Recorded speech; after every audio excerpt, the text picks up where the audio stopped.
Your father, the late Councillor H. Boima Senior, delivered an oration. I think it was the 26th oration. Well, did he never deliver an oration or something? The first anniversary of Redemption Day. Huh? The first anniversary of Redemption Day. The first anniversary of Redemption Day. Oh yes, the first anniversary on Redemption Day. Could you, if you remember, could you tell us, because I know there was some salient points in that Redemption Day, because also we're doing history, and he has his own place. So for those who are not here and who didn't remember, he too has his place in history. And also Prince Brown, the late Prince Brown, he was also accused for a coup plot, and they had some trials in which he denied it. But with your recollection, did he ever, during the Dole regime, admit that indeed there was an attempt to overthrow, to liberate his people? Do you remember? Oh, my father? Prince Brown, or your father? No, I don't know much about Prince Brown. But let me say this about my father. Yes. I remember vividly what he said on the first anniversary of Redemption Day. He said that it was a golden opportunity for the first time in the history of the country when the masses of the people will now be able to choose their leaders freely and fairly. But then I remember he warned the TRC, he warned them that they were very young men and they must realize one thing, that Samuel Doe was the trunk of the tree. The members of the TRC were the branches. And Abdurrahman Boima Fahnbulleh warned them, the enemies will begin to chip at the branches. If you don't allow them, they will devour you, they will chip at the branches. When they have cut down all the branches, you will be standing alone, and then they will cut the tree down. The old man warned Doe, I remember very well. That was what stuck in my mind, because sometimes he spoke in parable. And then the question of my father's trial. He read widely. He wrote. I remember an American journalist called Victor Dubois has a piece, The Trial of H. Boima Fahnbulleh. And he sat in the court for 2 weeks and listened to the old man. And he wrote, he said, I sat there and listened to Winston Churchill, Charles de Gaulle, Kwame Nkrumah, and Nelson Mandela, and Lenny and Mao Zedong all roll into one. Because the old man ready to express himself about him wanting to overthrow the two-party government. No. I discussed with my father when he came from prison, released by Talbot, sick and broken, after spending 23 hours every day in close confinement. I wanted to know, I was grown up, about his trial. And he said to me, do you realize that I have always been critical of what was happening? I didn't hide it. I remember in his studies, he would take the seal of Liberia, and all great revolutionaries have this fantastic sense of humor. And he will write where they have the Lord of Liberty brothers here, the old man will put under the one of money will carry you back. And I will laugh at it. He said these brothers love money so much. That's the problem. We laugh about it. And I said, but what this whole idea of you, someone accusing you? He said, no. What these people really did, they met. Among themselves, they had said that Tubman was growing old. He was sick. The possibility existed that there would be a change, and that the people were mobilizing for that change. He said, so elements of this old oligarchy, they looked across the landscape. They say after Tubman, the people could demand that one of the sons become president after so many years, and they watched the landscape. And they singled him out. Why did they single him out? I found later on.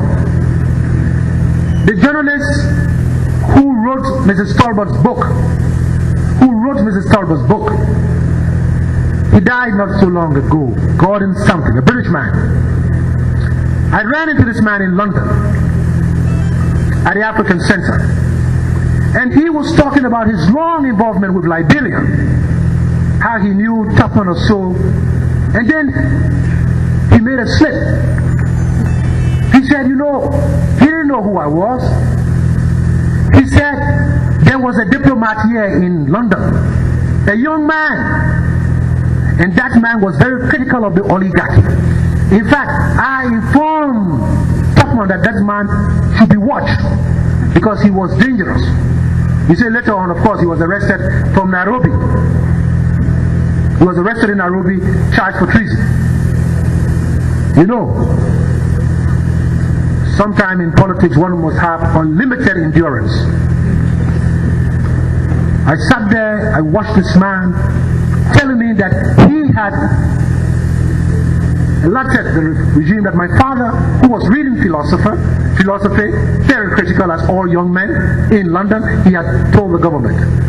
My father said, when they look across the landscape, the person they saw was Fahnbulleh. And let me tell you something, which was a historical coincidence. I come from Freetown in 1966, going to join my father in Nairobi. I ran into a young man who was a cadet at the Foreign Ministry, Old Executive Mansion. This young man was a student at CWA. I'd gone for my passport. He said to me, "You're Fahnbulleh Jr.?" I said, "Yes." "And how's your father?" I said, "He's all right." "What is it?" He said, "I read the reports of all the ambassadors. I'm very impressed with your father. His analytical reasoning. He's a very interesting man." I said, "Yes, and who are you?" He said, "I'm a cadet, I'm called Barcus Matthews."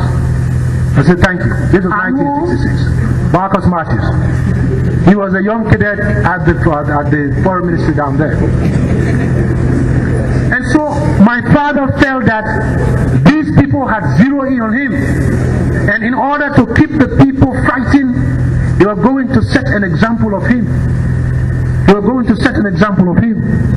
But what they failed to calculate at that time was they would give him a platform, not only to educate the world as to what was happening in Liberia, but to show the iniquity of a system where you would take an ambassador of your country, charge him with sedition, and within 72 hours you change that to treason, and you throw him in prison like a common criminal, and you sentence him to 20 years imprisonment, confiscation of property, hard labor. The significance of his trial was that he had already seen himself as a sacrificial lamb, and he was going to use the court to put them on trial, to indict them. Read his trial, which he did. And then, as you know, Tubman died in 71. Talbot, who was vice president, came up and said, "If Ambassador Fahnbulleh is innocent, God will reveal that to me, I'll release him. But you were there with them, you should know whether he was innocent or not." A few weeks later, the old man was released. So the old man was never involved in any plot. He was critical, yes, as an educated man, as a man who had read economics, philosophy, logic, a man who was a lawyer, a trained lawyer. He was critical. But to say he was involved in an attempt to overthrow government, that was left to small Fahnbulleh. To organize with people in Moja to see how we could push this oligarchy, which we did. And do I have regrets? Do I have regrets because the oligarchy fell? Then you don't know your history. It was my mission from the time I was 14. It became my dream from the time I slept in prison with my father.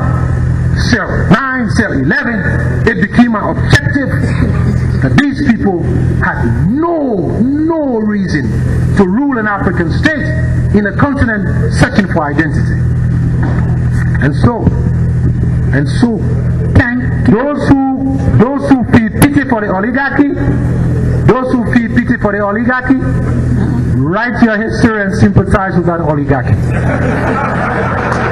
Thank you for giving us this piece of history. Thank you for giving us this piece of history, because the tree is never dead until the last seed is dead. So although Mr. Fahnbulleh is dead, but his seed can give us this history. What year was he released? The old man was released in 1971. It was December 1971.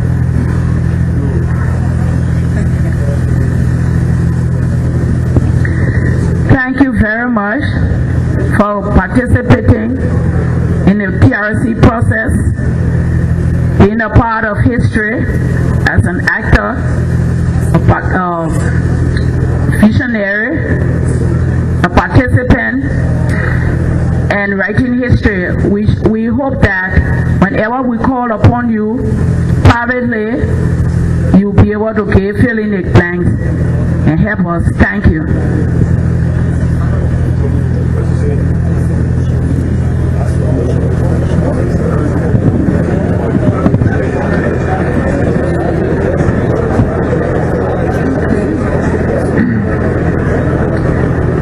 Good afternoon, Mr. Witness. Good afternoon, Commissioner. In your testimony, you answered probably all of the questions I would have asked. So I have just two short questions for you. As you speak of your experience and the experience of your family, basically your father, being arrested for treason and being demoralized under the guise of being a communist, I'm just trying to understand what was happening politically as a country that people were being arrested and charged with being communists. What was going on with the communist thing? I think two reasons. And you see, we had a repetition of this in history. Each time a government in this country feels that it is losing touch with the masses of the people, it throws out this socialist communist card. This was during the Cold War. Dole tried to do the same thing. Topman did it. This was a way of winning support from the Americans, more support. This man had been in office for almost 2 decades. Even the Americans, reading through the works of Professor Gus Lebanon, had started sensing that there was a need for change. And those around Mr. Topman knew that he could not go on living for long. Well, how do you get the Americans to support you? This was at the height of the Cold War. The Americans were afraid of any nationalistic government. And so this whole thing was thrown out about communists trying to overthrow the system. And Ambassador Fahnbulleh was this communist agent. Even when he was reading books to educate himself, books that other people were using to educate themselves, he wanted to educate himself. They said he was reading books of Lenin, of Mao. My father said, I am an ambassador of Liberia. You sent me to represent you. I have to interact with the Russian ambassador, with the Chinese, with ambassadors from other countries, the British ambassador, people who are well educated. What do I tell them if they ask me questions? I don't understand the word. I will have to read and educate myself. So it's a simple tactics of these governments. Topman, the communists were here. And so the whole thing about Fahnbulleh's trial, to give themselves a breathing space, was that in peaceful Liberia, where the Americans had invested so much interest in terms of the communication system, this and that, there was a communist, a high-profile communist, an ambassador, who wanted to change the system. This man could not be. The man was a Muslim. He said his prayers. Communism, the basis of communism is atheism. It's materialism, dialectical materialism. He could not believe in that. I know my father prayed, he went to the mosque. How could he be a communist? But they said this, people bought that. Mr. Tauber did the same thing. When people were saying, don't increase the price of rice, there was a demonstration, people were arrested. They took pamphlets of little students two boys who had gone to Cuba for the youth festival. One of them, very brilliant young man, had brought back to Liberia the sands from Playa de Ron, the Bay of Pigs, and he was showing his colleagues their sand from Bay of Pigs, the famous resistance of the Cuban people against the brigade coming to overthrow the regime. He brought it, they collected all these things, and the next thing we knew, there was this little pamphlet, the hammer and the sickle, communist foreign threat to destabilize Liberia. The communists were coming. The same ploy, the same little ploy, the same ploy. That was during the Cold War, when you could frighten the Americans with all these lies, these tales. Today Liberians are here, Chinese building them university, fix their stadium, building schools. The Chinese are good, the Liberian people say they are building these things. In those days, Boima Fahnbulleh perished in prison because he dared say that we must open up and embrace everybody. So I don't mind being called what they want to call me. Since you have not called Fahnbulleh a thief, he has not stolen money. As a young man, he served Minister of Education, Minister of Foreign Affairs. Fahnbulleh cannot be accused of exploiting the people. I'm satisfied what you call me. That's up to you. I know myself, who I am. I have not told you anything about what I believe in, because that will take an entire analysis. But the problem here is that this country must realize that it must engage with all nations of the world against the fundamental background that the leadership understands its interests. You cannot be afraid of people. If the Chinese come, deal with the Chinese. If they can help your people plant rice, deal with that. If they can build hospitals, if the Cubans can come, if the Americans can come, and you show up yourself, you are not niggers, you are black men and women. So why are you afraid? So the whole communist boogie was meant to frighten right-wing circles in the United States. Right-wing circles, I say. Not Democrats. Right-wing circles in certain European countries. Fascists, like those led by Franco in Spain, those led by Mussolini in Italy, those led by Hitler in Germany, who formed the metamorphosis in apartheid. Backward fascists. These are the people who always use the communist boogie. And when you had these long tailcoat, bowler hat caricatures promoting that, people believe that. At the university, we're all communists because we taught something different. How can you send somebody to school in the United States? He comes back with a degree and he's teaching students with very critical minds. I agree, some of them have fires in the stomach, ideas in the head, but they can analyze for themselves. To even condemn us that we're communists indoctrinating students is to disrespect the very students, because they know what is good for them. And funnily, most of the students who went to my classes are today some of the biggest right-wing elements you can think about. Not that they didn't learn, but student politics is student politics. They get there with ideas, they toy with ideas. They graduate, they get married, they come out of universities, they are men, they have to take care of the children. That's when you know who the real revolutionaries are. Not when you're young men in the university. We all went through that. We all wore our khaki trousers, t-shirts, Che Guevara, berets, sandals, impressing people. When you graduate and have children to feed, a wife who depends on you, a household, and you remain a revolutionary, ready to pay the price, then you are a revolutionary.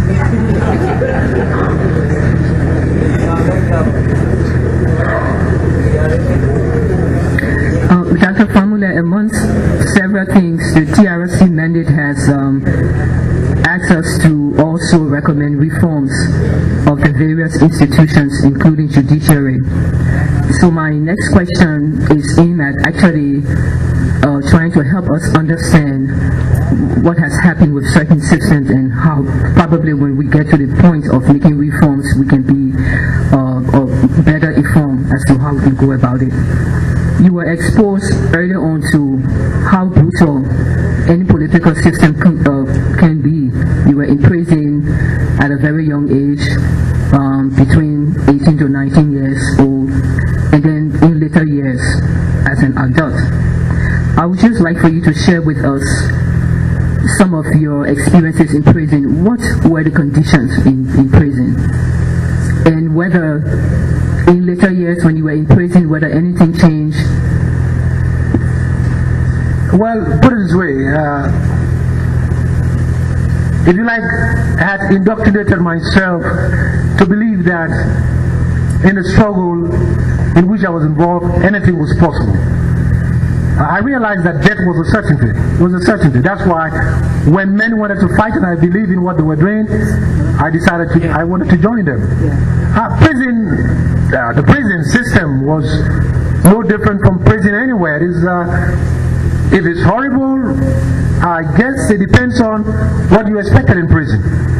You go into the villages, the peasants live on the bare floor, they sleep on the bare floor, they're exposed to the elements of nature. Prison is not meant to be a five-star hotel. So obviously, yes, we're given dirty water to drink, but I expected that. We slept on the floor, but what's wrong with that? If you check your country, about 60% of the people sleep on the floor anyway. Oh, max. No. Prison conditions didn't change me. And furthermore, the authorities were nice. They allowed, when I was a young boy of 18, when I was a man of 29 arrested, my mother brought food, my relatives brought food. I had all I wanted in prison. I was allowed to read books and so. But no, there were harsh conditions, but then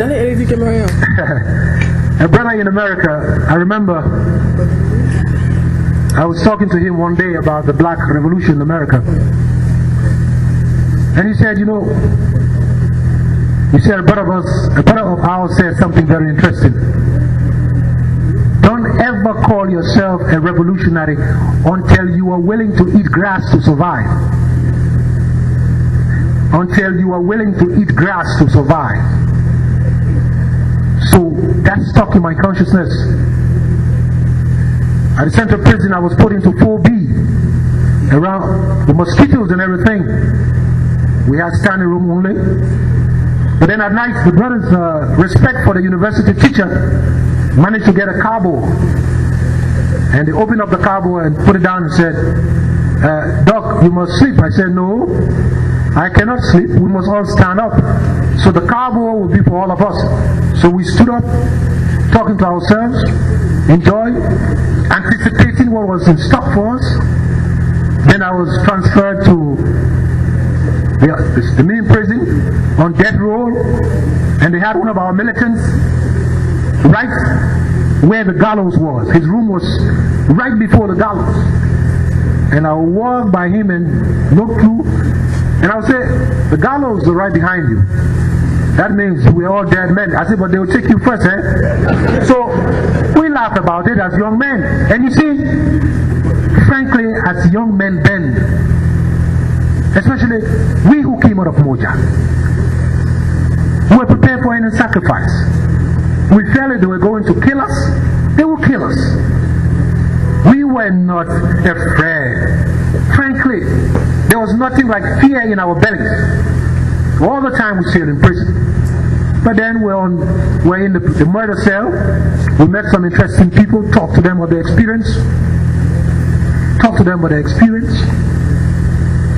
But by 1979, frankly, after the rights riot, the regime realized that it had blundered. And so they improved the condition of food and other things. Slightly, they improved the food.